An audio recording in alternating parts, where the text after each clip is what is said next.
Welcome back to the Repeat Tuesday. No, that's also not. Oh my gosh, you're the one that just woke up. I'm like, do I know who I am? No, I don't. Maybe we need a nap first. Yes, let's just do that now. Okay. Welcome back to the best thing you watch this week while Chris and I wake up. I mean, it's early in the morning for you, Chris, but it's like late in the afternoon. So it is like siesta time for me. So wherever you are in the world, make sure you're napped and then come listen to our audio podcast and video podcast. I finished editing finally a Patreon video. It took me a while because there were so many trailers because we did our top 5 each of films that we love that a lot of people hate. And you can get that for just £1 along with 40 other videos on our Patreon. Wow. And I'm enjoying some of the comments we're getting now on our Patreon. Nice little community, seeing other people like, no, I hated this movie. It's always nice to get varying responses without being like, you don't like the film I like? That's terrible. You know, like we can like different things. Wow. No, you're talking crazy now. That's not allowed. We're going to have some interesting news because like every week in the entertainment news, it's just, there doesn't seem to be a week where stuff doesn't hit the fan. It just, Hollywood is a giving bundle of sometimes not joy, sometimes just of confusion. So that's in our audio segment that's exclusive with the reviews that we'll do for audio as well, which is a review that, a movie that Chris hasn't seen this week. I'm excited to talk about with Chris. So you've just seen it. Week? You've just seen it? For the first time, I just watched it, yes. Oh my God. I did watch it, though. I'm sorry. We are talking about what we are looking forward to. So we've got actually some interesting things coming this week, which I'm excited to talk about. Excited? Please, can I have some more, sir? So pretty. Excited? Go, blimey. We also do movie quote quizzes, which Chris will tell us who won in a moment. And then I presume you've got another 3. I'll do a question, then we'll get started. Chat to us in the comments. We love having you here. If it's your first time, welcome. This is, it should be lighthearted and fun. And sometimes we go off on a tangent. And that's just what we do. Because we're bearded men. Most times we go off and bearded men like to tangent. So there you go. There's that. Did I miss anything? No, I don't think so. Cool. Yeah, no. Okay. All right. Well, let us know who won last week while I scratch my bum. Okay, cool. That was a little too much information right there, but okay, we'll just... It's all sharing love. Yeah. Is that what that is? It's not explicit. It's not but if it was Chewie scratching his bum. Yeah, but I mean... The people on the audio only, the podcast. Now they're going to visualize it. They had to visualize that. And that's just, we apologize we can't apologize in advance. We just apologize. So anyway. Roll D20 for how much of the bum scratchiness you're going to do. I got 10. A half a scratch. Cool. Half a scratch. Okay. Yeah. I am excited about the winners for last week's movie quote quiz. First off, are the first person to chime in with all of the correct answers was me. Brand new. No, it was not.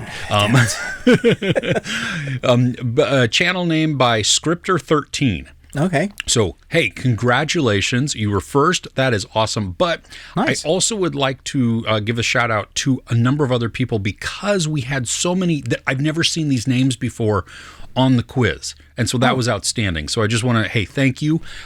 We had, some of them, a couple of them, you're regular, so it's okay too. But Furiner, I think, I apologize if I'm... say that again? Yeah, Furiner? Furiner?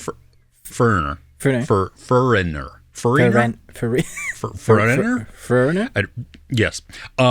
Nostromo, our Aussie. Patrick Regan, I think I'm going to go Regan. Okay. Regan. Because there's that comedian, Brian Regan. I don't know. I've never seen his stuff, but I know that his name is not spelled like Regan. Okay. Yes. Anyway, now this one, I love the channel name, and so it makes me happy just to say it. Okay. The Bunny Dojo, Rabbit Care, and Bun Fun. Oh my gosh, it's long and really it's brilliant. Yeah, the Bun Fun part is the thing that gets me. Fun. So the Bunny Care and the Bunny Dojo. The Bunny Dojo. Wow. Rabbit Care and Bun Fun. Wow, that I'm gonna is have to a go to tongue the channel twister. just to see what they do. Yes, because my guess is it's rabbit related, which is always cute and everything. Which is great. Yes. Yeah. Yes. If it's not, I'm going to be very disappointed. It's all about dogs. Or goats. Oh my gosh. I mean, goats are fun, but yeah. Yes. And Vera Morris. So congratulations. One. Oh my gosh. Yeah. Congratulations, everybody. Yeah. A huge, which means I was a little too easy. Well, I got one, so... Okay. Well, the theme was John Carpenter movies. Yeah. I mean, like one of my all-time favorite directors. Well, and at the beginning, it could have gone Kurt Russell movies because the first one was Escape from New York. Yeah. The second quote was from The Thing. So that's leading you down, either John Carpenter or Kurt. What's his name now? Carpenter? Kurt Cobain? Yes. Carpenter Kirk? Yes. But John? The last one is my number 2 horror movie of all time. It used to be my number 1, and then Hereditary took its place. Yeah. But In the Mouth of Madness. Right. So I would not have guessed that because I don't think I've seen it. Yeah. I've just found our movie for next week. I don't want to. You can't stop making me watch horror. It's so good. Okay. Anyway, are you ready for this week's? Yes, let's do it. Okay. There's a theme. You're going to get at least one of them. I know you're going to get at least one of them. That's what you say every week. Okay. Well, here we go. Okay. All right. Enough. Me just blabbering on. Let's get to it. All right. Excuse me, can I have another order of fries? Because my friend here is fat. Amazing. Okay. We quote this one at home all the time. Do you? Yes. Great movie. Do you quote it when you go to like a... We don't quote it not necessarily out of the house, but yeah, definitely, especially when somebody eats. You go... when somebody's eating all the stuff, it's like, okay. Number 2. Yeah. Perhaps it's fate that today is the 4th of July, and you will once again be fighting for our freedom, not from tyranny, oppression, or persecution, but from annihilation. I mean, that's easy. Yeah. Yes. Is that the one you thought I'd get? Okay. That's the one I thought you'd get. I think everybody, almost everybody will get that one because it's, though it's part of the quote, it's just So there's iconic. A theme then? There is a theme. Yes. Yeah, yes. cool. I like doing the themes now because I think it might make it a little easier. Yeah, it does help a bit, yeah. Okay. Number 3. I bet you're psyched about the Martians coming, Grandma. I mean, you've seen a lot of crazy stuff already. Everyone must be real scared when they... let me start over because that was terrible all the way around. I bet you're psyched about the Martians coming, Grandma. I mean, you've seen a lot of crazy stuff already. Everyone must have been real scared when they invented the train. Nice. Cool. Okay. Cool. So let us know. I apologize. There's a lot of nonsense in between all of this, but hey, sometimes we're just chatty like that. Let us know in the comments what your guesses are. You can name them, or like some of our friends, I think Nostromo has done it, Chris Retzlaff has done it, where Elijah Talbot has done it, where you name. You tell the quotes that are following it, or you tell quotes from the movie, which sometimes makes it harder for me because I may not know all the quotes. But hey, let us know either way. We'll give you a shout out next week. Ruben, what is your question for the week? It's more commentary, and then you can just comment on it and people can let us know in the comments. Fine. about the commentary of the comments. Okay. So Kirsten and I, my wife and I, we watch a lot of procedural episodes. Like at the moment we're watching Castle. We're like season 6, which is Nathan Fillion's detective series. Oh yeah. He's the author, and he tags along with Detective Beckett. And this conversation got going between us, which is interesting. And I don't know if this is the same thing for you that you'll pick up. but we've noticed through watching too many TV series, but I would say this is worldwide an issue. Because I noticed it in British TV series as well, but I don't know how you get around it. So if you have a TV series that is procedural and you have like your episodic reviews with a major arc over it, whenever you see someone that you know that isn't part of the normal cast, especially if it's detective or who's done it or drama that you need to figure something out, you know who the person is, because if they're slightly famous, like in the TV industry era, you'll see their name pop up in the credits, or you'll see like, because they might start some series start with like showing images of people in it, or even just the name, or you'll see someone literally like in the beginning, you'll be like, oh, that person's in it, oh, they're in it, oh, he did it. We notice that is a tried and tested thing, like almost every single time when it comes to TV. If there's someone slightly famous that isn't part of the recurring cast, they probably are the killer or the who's done it. Do you think that's more so because you're watching older episodes and now these people have become more famous? No, because I've noticed. I mean, yeah, there is there is part of that. Like when you watch an old movie and then you see like that person's in that now, that person's in that now. But when it comes to TV, we see it all the time. Like it's almost disappointing that the writers don't figure it out, and they're like, let's get this person in, but make them not be the murderer, because that would stump me. Because if it's a guest role, it's too easy to then think, well, it's probably them, because they probably won't be back on the show. Yeah, unless they're the victim. Yeah, unless they're if it's a crime procedure. If it's a crime one and they're the victim, they'll die at the beginning generally, and then you got to figure it out. So, yeah, that's true. That's interesting. Yeah, I hadn't. As you know, I'm a huge fan of American TV shows. So, but even British stuff, like I'll be like, oh, they're in it, but they're not part of the cast. They're definitely the person. Which for British shows can be even worse, because they do miniseries. 6 episodes, and they could be the main villain of the whole thing, and the story wouldn't have alluded to it. But because they're in it, you're like, yeah, god damn it, it's them. That is curious. Maybe going forward, this will be fixed. I don't know. Probably not, though, because part of what makes these work, right, is the formula. Yeah, exactly. Well, now that you know, I might have ruined it for you if you didn't know before, and you're watching, you're like, oh, damn it, dang it, what's going on, Ruben? But I can't help but see it now. Like every episode of Cars, oh, they're near, that's them. Yeah, that's just that is disappointing when that happens, and you figure out the formula of that part of it. It's just like, okay. Anyway, should we jump into the best thing we watched this week? Yes. Would you like to kick us off? Sure. This was a rough week for me. I didn't watch a ton of stuff, but what I watched was not all great. Okay. Yeah, that's fair. Yeah. So I'm going to start off with a very old movie. We sat down as a family because both my kids and my daughter-in-law had never seen this movie.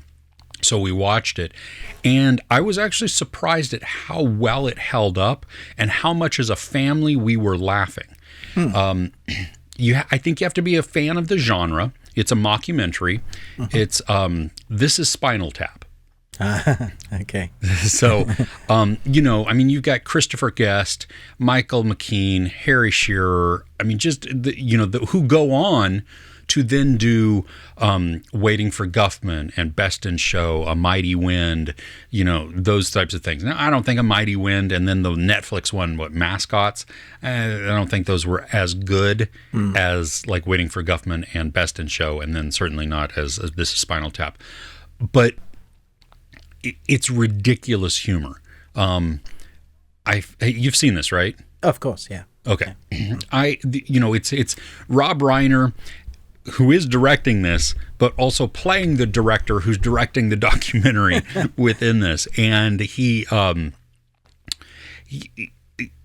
crafts just a funny slice of life moment of this has-been band as they try, and they don't really realize that there has been, and they're fighting against that, and just all of the characteristics that pop out and that mimic probably some real life instances within bands. I mean, it's hard not to. You have Michael McKean, who is the lead vocalist, and he's got he doesn't kind of a big head. I mean, he's got a huge head, and it not literally, but just his ego enters the room well before him, and he believes that all of his ideas are the best. He's got a Yoko moment, so it just upends everything, and you get to see the turmoil in there. You've got Christopher Guest,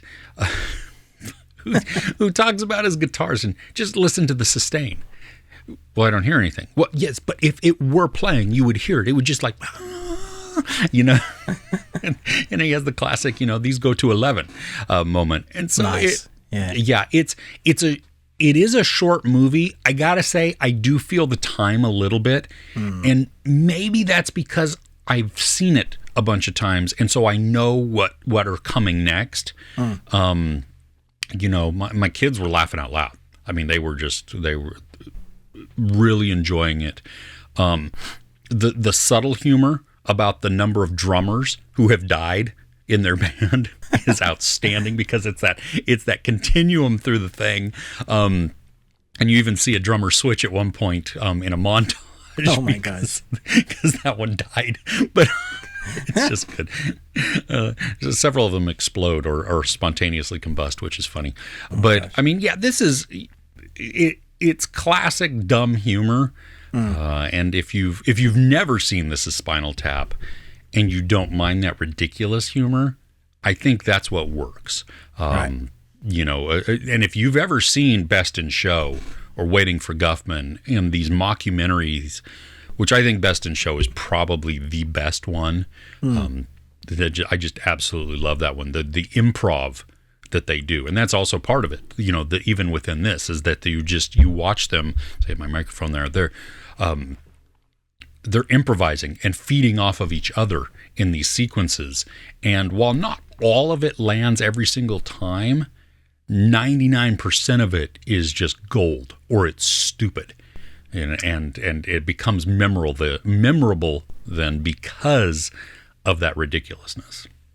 It's been so long since I've seen this one. It's kind of, I think I need to put it back on my watch list to see if it holds up like you say. It's got some crazy credits. It says the band Spinal Tap is fictional, and there is no Easter Bunny either. That's what. I have the DVD. Okay, I don't have Blu-ray. I don't have 4K. I just have it on DVD, and the opening menu is actually hilarious. Like, I didn't press play immediately because it's the band doing a voiceover of what's on the screen. And so you just see the logo come on, and then it gets very tiny. And so they have a commentary about that, but then they list the menu items. Brilliant. And what they believe it's for. Yeah. And it's like, I didn't want to stop. I just wanted. That's great when they go above and beyond. Just put that little extra in it. You feel like that's really nice to have a physical media then of that. Yeah, exactly. Yeah, I would be curious at what it would be if you were streaming. My guess is that it would just start. It'd probably just start, yeah. Yeah, which is unfortunate. Nice, good choice. And good watch. Cool. So I'm going to talk about Apple's documentary, Still, Michael J. Fox movie. It's quite short for a documentary. It doesn't have like 5 or 6 episodes like the Netflix ones that run, an hour and a half long sometimes each episode. And you're just like, why are you stretching this story out? Yeah. It's also told through Michael J. Fox's words, and it starts off where you see him with Parkinson's, and he's just sat there. You see him shake, trying to control himself. At times he has to stop and take his medicine. And then it's edited with footage from his own films, which is brilliant. So the way it works is when he talks about meetings that he's had with execs in films, because the film itself is the story that he tells is 2 stories. There's one about his film life and how he came to that, and then living with Parkinson's in his film life and up until now what that looks like. So it's edited beautifully, but part of like what normally people do is like get actual footage or representation. What he's done representation from his films that mimic his real life. And for some reason, it works so well. It's so entertaining. Honestly, probably the best edited documentary I've ever seen. It's incredibly paced. Like, it's very, very good. And then the story, I can understand, even in my comments, I had a few people saying, love Michael J. Fox, don't know if I can watch this because it makes me feel sad. And I get it, but I don't think you should that shouldn't be your takeaway from this. This is like one of the big positives about this documentary is that he when people ask him, even in the documentary ask him, Michael J. Fox has Parkinson's and blah blah blah, is unable to film, and he just goes, well, that's boring, isn't it? And his mission is to defeat it as much as possible and for future others, which is why he's like connected with Ryan Reynolds and the Parkinson Foundation. He's put some money, but just in himself as well. He's continued acting as much as his ability. He's now embraced his Parkinson's being part of his character. Sometimes that's even part of the character that they have, like the Good Wife. He was a lawyer in that, and his character used that to win some court cases to get some sympathy from the guys on the stand. What do you call them? The jurors, which is hilarious, and in his perfect comedic timing way. But it's also quite sad that he felt the need to hide all of that, and he's quite real with it. It showcases sometimes him not in the best light, which makes it all the more real. So there are moments that he learned to pop certain pills that would stop his shaking so that he could continue doing work. There are moments when it was exacerbated because he was doing Back to the Future and Family Ties at the same time, filming back to back, and he's having like 2 hours of sleep a night for 4 to 6 months. And so that's, if anything's going to exacerbate that'll be that. And so he incorporated like the shakes as part of his acting things. Now if you go back and watch, you'll see him holding something and make it like part of his exuberant, always moving characters, which is interesting now going back, because now there's a bit of a sadness that shadows his work, because you're like, dude, I'm sorry that he was going through that, but at the same time he gave us some amazing performances, not just with Back to the Future, but really deep, heartfelt dramas that you can go back and look through his catalog, and since then has been a champion in his working and Parkinson's. It's a realistic look at not just him, but also his family, his wife that has been with him through thick and thin, and his kids, how they react to him, how he is just dad, not dad with Parkinson's. And so like they can joke about Parkinson's around, they can mess with him, or he can mess with them. But then realities of, falling over because you don't have the balance or you can't walk properly. All of that is in there in a nice tight little package that's really short and is going to be like a film I probably will go back to. I've read the book on him, and this, I think I heard someone say that information is all out there about him, but it's nice to see it contained into one story, but also from his words, because secondhand you never know whether it's accurate or it's telling the truth, but seeing him say some of the things, you're like, oh, that's cool. Honestly, it was great. Very, very good. Nice. That's actually on my list to watch this weekend, because I just didn't get a chance to get to it early. I think it's awesome too that excuse me, like in The Good Wife, because he has made his diagnosis public, he can incorporate it or remove that mystique and that what's the word I want to use? Well, it's like the first time you see someone. I remember the first time I saw someone with no arm acting on screen, and I was like, that's so cool. Or how people who are deaf or deaf and dumb are signing, and that's just incorporated as the norm. And that was the first time I think I'd seen someone quite like with Parkinson using that as a characteristic, as a character, but also acting with it. Is that what you were trying to say? Yeah, because it removes that stigma. That's the word that I was looking for. And then allows him to just to be. You know what I mean? And he's not then like making fun of it. Exactly. I mean, he can use it as a humor tool, but he's not. It's not like a character is playing somebody with Parkinson's, and that could be taken as maybe offensive, you know. But if there was ever anybody that could, it would be Michael J. Fox, who has Parkinson's, could make fun of Parkinson's. Yeah. Well, exactly, right? I mean, that allows him that ability to do that and to joke about that. Sure. That's cool. I am curious now, though, to go back to some of my films that I like him in and see if I can see that in there. You will see it, yeah. Like, because I love, I think one of my favorite ones of his is Doc Hollywood. Yeah. I think you'll see it in there as well. Okay. Yeah, that'll be interesting. When you're watching the documentary, they have multiple clips from different films, and you see it, and the reason he showcases, he shows it. Say this was the reality for me. That's cool to hear how he incorporated it, though. I mean, as part of just his character and movements. And for those of us that didn't know, we didn't know. No, we didn't. No. You couldn't tell. Yeah. Cool. Nice. So what's next on your list? Another older movie, not old movie, but I have a caveat. I have 20 minutes left. I couldn't stay awake last night. It was like 1:45 in the morning. Wow. And I was like, I got to just turn it off and I'll finish it. But on Netflix, at least in the US, for like a month now, The Raid 2 has been streaming. Okay. I've never seen it. What? Wait, had you seen the first one? I've never seen The Raid Redemption either. It was added to Netflix like, I don't know, 2 weeks ago, maybe. I know, right? So I started watching it. The first one? The first one. I'd never seen the first one. So so that's what's on my list, The Raid Redemption. Nice. The hyper-violent Gareth Edwards, just contained location craziness. I mean, it's a video game, isn't it? It's like level to level. It really is, yeah. Getting harder as you go along. Yeah, the levels going there. It's interesting. Like, I can't wait to see the second one, because there are pieces in this where you see that Edwards is kind of he's honing his craft.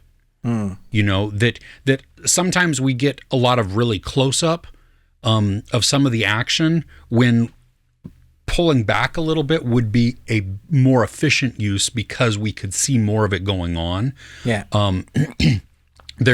While there is a ton of violence, I mean, and it is unflinching when it happens, which I absolutely love. There are also moments where you watch somebody do something, like we have two snipers on a building, and all we see are them shoot. That's it. We don't see the hit. We don't see the reaction until much later, and then we see just somebody like just screaming on the ground or something. Yeah. Which, that's a choice. So that's not a criticism. It's just later in his career you get to see different like how he improved upon these. The fighting is phenomenal, and the long takes, especially because I came off of watching The Mother on Netflix, and that movie had so many quick cuts. I mean, like, just in general, like, the scene could never sit still. It was just driving me nuts. But the action was like a second, maybe a less than a second every single time, and it was switching angles. In this, it's these one shots where you're just like, it's a corridor, and the camera is following back and forth, and then flipping around and getting it as this one cop is like trying to take on this enormous. Oh, are we about to get cat butt? Yeah, Loki has walked onto the screen and knocking things off. Well, I'll just continue. That was for the benefit of the audio only, because Ruben's cat Loki has decided to venture onto the screen there. But the bad guys, they just keep coming out. It's like a clown car, but in a building. They're just all over the place. Oh my gosh! And the hand to hand. There is this one fight scene where Iko Uwais, is that his name? Is that how you pronounce it? Yeah, there is a way to. I can't remember, but yeah, I know who you mean. One of the main protagonists. He's our main protagonist, and he's trying to get his cop partner into an apartment. They're trying to get down, and then and so then he has to fight his way through all of these people coming, and they have all got machetes and everything. And he has his knife, like his big survival knife, and his baton. And oh my gosh, it is just boom, boom, boom, boom. He stabs the guy in a thigh and then drags his knife down. It's so brutal, yeah. But yeah, it's I love the use of the shots and the camera angles that they employ in this, because it puts you right into it and it makes it very, very exciting. And once that action starts, it is so fast paced that it's just, and you can feel just all the energy and the excitement rising. I did his goal kind of was very obvious right from the very, very beginning. Yeah. And I don't know if that's an issue or not yet. It didn't really bother me, but when I saw a character, I was like, oh, well, okay, that's his goal then, and but yeah. I'm interested to see what you think of number 2. I prefer 1. That's not to say that 2. It's just because 1 set the bar, and then you have 2 in terms of action. It's interesting because number 2 does have there's one fight that's particularly brutal with knives that's wider and you get to see a lot. It's like this camera and it's side on and you just see them go at each other, and it's so brutal. Different tempo as well, number 2. But yeah, it's interesting to see where Gareth goes from that, and then what he's doing with Gangs of London in the first season at least. Just an amazing action choreography. It's just great. Yeah, I'm so glad you finally saw that. Me too. I can't believe that it took that long, but whatever. Oh, but you still need to finish it, hey? I still need to finish it, which I will, and then I'm just going to dive right into number 2, because my luck would be that Netflix would just say, "Oh, this one's gone." Just take it, yeah. Damn it! Nice. Oh, okay. What's next on your list?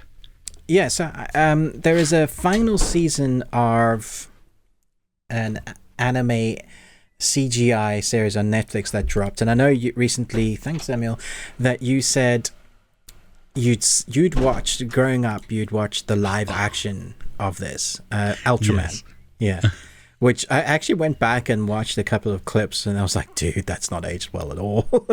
I don't think it aged well at the very beginning when it was new. When you look at the comments, when people are watching, they're so die-hard. The fans are die-hard for that original content, man. I'm like, okay, you do you, man. No, I'm not taking anything away from you. You like that original stuff, that's great. I know I like some poo. So there's, everybody's poo, somebody's gold. Yes. Another man's trash. Yeah. Yes. Is how the saying goes. Anyway, this is the final season of Ultraman, the CGI series that they've been doing. The story has been growing and growing. I actually think that this season was the best, which is so great, well, for me at least, because it finishes on a high. It felt like a love letter to the fans. There is one major drawback, and I was building Lego while I was watching, so I had the dub on, so I was listening, and then build a little piece, and then I watch, and I build a little piece, and I watch. The dialogue is not great. It's really hammy, cheesy anime, but doesn't really build the characters. Like, the characters are what you get. Gruff, angry guy is gruff, angry guy. Moody teenage kid is moody teenage kid. They don't have a lot of depth to them. But that's okay, because they've spent some time building that depth and characters of the first 2 seasons. So really, we get 12 episodes, not a short season. Oh, wow.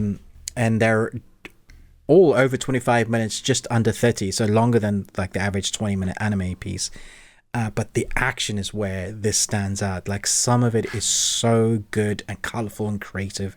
I said in my review, it reminded me of some of the fight scenes that you get in the latest Dragon Ball Z when Kakarot goes full God mode. He goes to Ultra Instinct. There's so many memes about it when he goes white instead of blue, and he's able to meet this main character. And the fight scenes in that are some of the best animation I've seen in fight scenes. So good.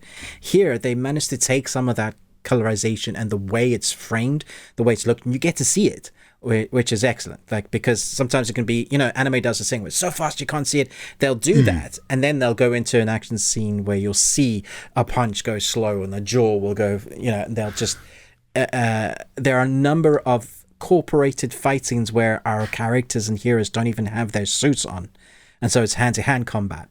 But our Ultramen do have like abilities. That's the reason why. So humans have created their own Ultraman suits, but also there are some that aren't really human. What I liked about this story is they started incorporating some of the alien races storylines a bit more and some of that lore. I didn't see the twist coming, which blew me away, because there's a storyline that they've been building from season 1 that I had no idea that they were building. I just didn't know it was a thing. And then at the end, I was like, how did I not see that? like why? And I'm spitting so much on my screen. I can't see it, so it's all good. This is like spray. I'm gonna need some wipers. So it was a lot of fun. I think it finished on a high. It felt like a love letter to the characters. Visually vibrant, a lot of fun, silliness imbued with the dialogue, but I think that's okay. I think if you've enjoyed the first 2 seasons, then this should make you happy. I've seen some comments where people are like, yeah, I don't really like this. I prefer the original. That's fine. But especially for those that have heard about Ultraman but never know anything, this is your first foray into the Ultraman world. This is great. Unfortunately, this is the finish. This is their trilogy of that storyline. What's weird, because it even says final, right? It says final. Like, if you watch the trailer, it says final. There's an end credit clip scene that alludes to more story. So in my review, I suggested that maybe this story is done, but they could take it elsewhere, which I think could be a lot of fun. Where I was guessing where they could take it, that could be an interesting storyline to go. Because Netflix do this occasionally. If it's popular, they'll do their trilogy and then suddenly do, hey guys, can we do more? And the guys were like, oh, okay, I wish you told us earlier so we could have incorporated but we'll write more stories. So the Dragon Prince had a complete story arc of 3 seasons, and then suddenly we had a 4th one, and that had a bit mixed feelings of like where they're taking the story. So it'll be interesting to see, because there's that end credit scene. If they weren't thinking they were going to get more, then they shouldn't have had it in there at all, because it just opens up so many doors. So that leads me thinking we might get more. That was going to be my question too, is like, does it end satisfyingly? Does it provide a good resolution to what you have been watching? Okay. Yeah, so they should never have added the middle credit scene unless their plan is to do something with a different storyline. Yeah. Which I think that would be exciting too, because that allows them to take it in a completely different direction. Exactly. Right? Yeah. Okay. Yeah. Nice. I have nothing else this week. Wow, dude. You didn't even do anything new this week. That gives you an insight into what I watched. Okay. Maybe you'll have more to talk about in Pooh segment. Oh, I do. Oh, okay. That's going to be fun. Yes. I have one more to talk about. Oh, yes, please. Cool. And you should be jealous about this one. Oh, no. So, you mentioned last week that you were going to try and see if you could watch some UK stuff, because Sky Cinema had a film coming out. Called Deadshot. Now, I actually haven't managed to review it separately, so I'll just review it here, because I just didn't have time. But my goodness, this is tense and depressing and great. Deadshot. So it's about a border ambush goes wrong as retired Irish parliamentary witnesses the fatal shooting of his pregnant wife by British Sergeant Tempest. Now wounded, he is presumed dead. He escapes, taking his refuge to the dark and paranoid streets of 1970s London. raw and suspenseful is. That's the synopsis, and it's 100% accurate. My goodness. So even though this is in the 1970s, this is still very raw and real for both sides, because the IRA, there's been fighting for a long time. And so they've taken a story that's very real in the hearts of people. Some people would have experienced this firsthand. I don't know if this story is particularly accurate, but the actors that portray it, you see both sides. So here we have one side, the guy got caught up in becoming violent because they believe in the rights, they believe what they're doing is right, but obviously people in Britain wouldn't, blowing things up doesn't, it's not bringing peace, it's not bringing things back to people. But I don't want to get into that. I don't know who's right or wrong. All I can say is what this film portrays, and so you see it from both sides, which makes it hard for you to know who to root for, because there's a moment where, like it says in the synopsis, it basically starts with this guy escaping his violent life. He's taken his pregnant wife. She's literally a couple of weeks away from giving birth. They have an amazing relationship. It's a beautiful kind of start, and you really are rooting for them. You can tell that he's had a violent past just by subtleties of showing it but not telling us. Like, he's got a gun, and she said, I thought you were going to get rid of that. And he said, I swear I'm going to get rid of that. That kind of thing. He gets to a roadblock, and this is where the film really starts. And she tells him, go escape, because they will arrest you. We'll meet up later. And, never did they think they were just going to open fire on a woman in the backseat. But because there's some movement and they know about his past, she gets shot and killed. So now it's a vengeance storyline, because he loses his wife and unborn child. And that's where we start from. Then we go to the guy who did the shooting and why he did it, and he gets roped into this special team in Britain to take down terrorists that are in Britain, in London, at the time, that the height of where you had the IRA bombings, and when they got heightened, and the kind of terrorist activity that was there for that. And you get to see how that affects his personal life with the people that he loved, and it just becomes this almost heat, heat where you see the two sides of both stories and you don't know who to root for, because Heat has that. It plays with your emotions. I think those stories are great, because so often the bad guy is just shown as the bad guy. But here we have the bad guy, but we kind of get why he's the bad guy. But also, how do people become those bad guys? They're placed in situations like in Africa, kid soldiers are forced into becoming kid soldiers or they die. Like, what do? You want to live. You totally get it. What you're doing isn't necessarily right, but you don't know how you got into that life. So I think it showcases that balance of that well. It's also filmed beautifully. 1970s London, gritty, dark, atmospheric.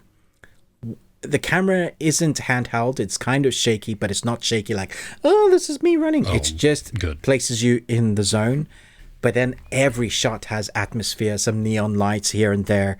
It's definitely a film I want to go back and watch again, because it's so gritty, it's so real. But at the same time, I don't want to go back and watch it again because it's so gritty and it's so real. Oh, yeah. Mark Strong is in it, and he plays a guy I don't really like, a user, but he's fantastic in it.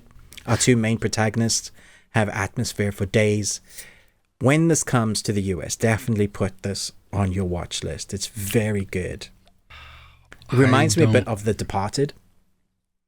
Okay. I don't, at least according to IMDb, there is no UK release. It's so bonkers that we get all these great films that you can only watch in today's digital world, where you're watching a film and I'll see it 6 months later or a year later, and then the vice versa. Exactly. And by that time, it's on Blu-ray in one of the places, and then everybody's watching it for free anyway. Yeah. Well, and my youngest son works at a movie theater, and it's funny. It's also sad, but like Evil Dead Rise is still in the theaters. But it came out on digital also this week. Yeah.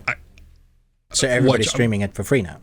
Yeah, which I don't understand why, if it's doing well in the theaters, why in the world would you do that to yourself? Yeah, give yourself a few more weeks before you put it on digital. They're so minimum, quick right? now. It is, yeah. Yeah. But then you have those ones where it's months later and it makes no sense. Like you guys got, what, Puss in Boots? Months later. Yeah. Like in February when we saw it, like in November or something like that. Yeah. Okay. Yeah, well... I'm glad that you got to see this. You suck, and there you go. I wanna watch it. So yeah, it's ready. Yeah. Cool. Okay. Nothing else. You good to go? Yeah, good to go. Yeah. Okay. Well, hey, we thank you for joining us. Don't forget to like, share, subscribe. Ruben with the Ruby Tuesday. Me, Chris with Movies and Munchies. We have a Patreon opportunity. £1 a month, which equals like $1. 30, 40, something like that, where that gets you into the door at patreon.com/thebeardedones, where, and it's also on the screen just in case, if you're watching this. And we have a ton of videos. Like Ruben said, the most recent one that just went is the ones that, which one was it? The one, because we did 2 and one's dropping in a little bit, but we love that people hate. That we hate, okay, that people hate. Yeah. That. So anyway, there's also videos that are outside of the paywall, so that it'll give you an opportunity just to see kind of what we get up to, a little taste of that. More and more is coming, and I'm going to tease what's coming up towards the end of May. Okay. On Patreon, Ruben and I are going to watch a short-ish movie. And we're going to do a watch-along drinking game.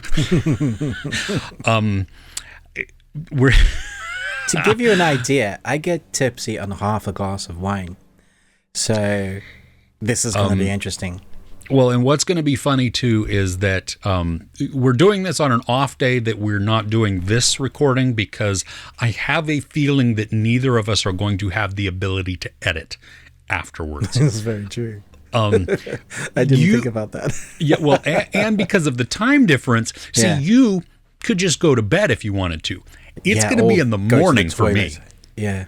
Yeah, so I'm day drinking. Actually, I'm morning drinking. It's like airport rules. That's alcoholic. Yeah, right. Yeah. So anyway, we invite you to check that out. That'll be coming soon. So if you want to hop in and become a patron, we would. I mean that would be huge. All of that goes to just help offset the costs of this production because it's pay not for our alcohol. Yeah. No, not really. Well, not this time at least. Not this time. No, but just so check that out. That special video is coming towards the end of May. And let's see here, our audio only version, which is the extended part of this video where we are going to dive into some of the poo we watched this week. I watched a movie for the very first time. Nobody. I know. Yes. How long? Why did it take so long for me? Anyway, that's a whole different issue, and maybe I'll get into that on the audio. But then we talk about some of the content that's coming up, and we also hit upon some entertainment news, and that's always weird and funny and just kind of, well, interesting, hopefully. Yeah, so if you want to check that out, we've linked it in the description below. It's basically, you could find it anywhere you listen to podcasts. If you just search the best thing we watched this week, it'll pop up. Give us a listen, take us on the go there. Yeah, okay, I think that's it. With that, we will see you next week. All right, take care.